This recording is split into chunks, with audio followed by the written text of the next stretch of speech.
আলাইকুম ভিউয়ার্স, আজকে দেখাবো গুটি কলম কিভাবে করতে হয়। এই হচ্ছে লিচু গাছের আমরা আলতোভাবে 1 থেকে 1.5 ইঞ্চি পরিমাণ উপরের চামড়াটাকে কেটে নেব। দুই পাশেই আলতোভাবে আপনারা ছুরি বা ব্লেড বা ধারালো জিনিস দিয়ে আপনার উপরের চামড়াটাকে আলতোভাবে কেটে নেবেন। কেটে নেওয়ার পরে এরকম ছুরি বা প্লাস থাকলে আপনারা এটাকে তুলে নেবেন, চামড়াটাকে তুলে নেবেন। দেখেন সাদা অংশটাকে আমরা বের করে দিছি।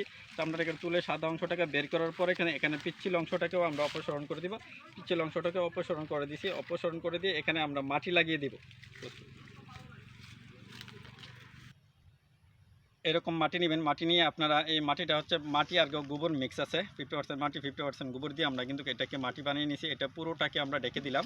পুরোটাকে ডেকে দেওয়ার পরে যে জায়গাটা কেচেছিলাম পুরোটাকে ডেকে দিয়েছি। দেওয়ার পরে এরকম একটা সাদা পলিথিন দিয়ে আমরা এটা আলতোভাবে এটাকে পেঁচিয়ে দেবো, যাতে করে এখানে আপনার বাতাস না ঢুকে। হ্যাঁ, পেঁচিয়ে দেওয়ার পরে এটাকে বেঁধে দিব।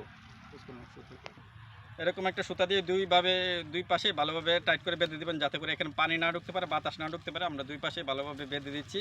দেওয়ার পরে এটা কিন্তু আপনি 1 মাস পরেই কিন্তু আপনি কাটতে পারবেন। এখানে বাদামি আকার হবে, যে শিকড়টা বের হবে বাদামি আকার হইলে আপনি কিন্তু এটাকে কেটে নিতে পারবেন। আর কখন আপনারা লিচু কলমের গুটি বাঁধবেন, এটা হচ্ছে জুন জুলাই মাস। মোট কথা হচ্ছে লিচু খাওয়ার পরে যে সময়টা, এই সময়টাই কিন্তু আপনি গুটি কলম করতে পারেন। দেখেন আমরা প্রচুর পরিমাণ গুটি কলম করেছি গাছের মধ্যে। এটা হচ্ছে একটি লিচু বাগান, দেখেন কীভাবে সুন্দর করে স্মুথলি আমরা এই গুটি কলমটা করেছি।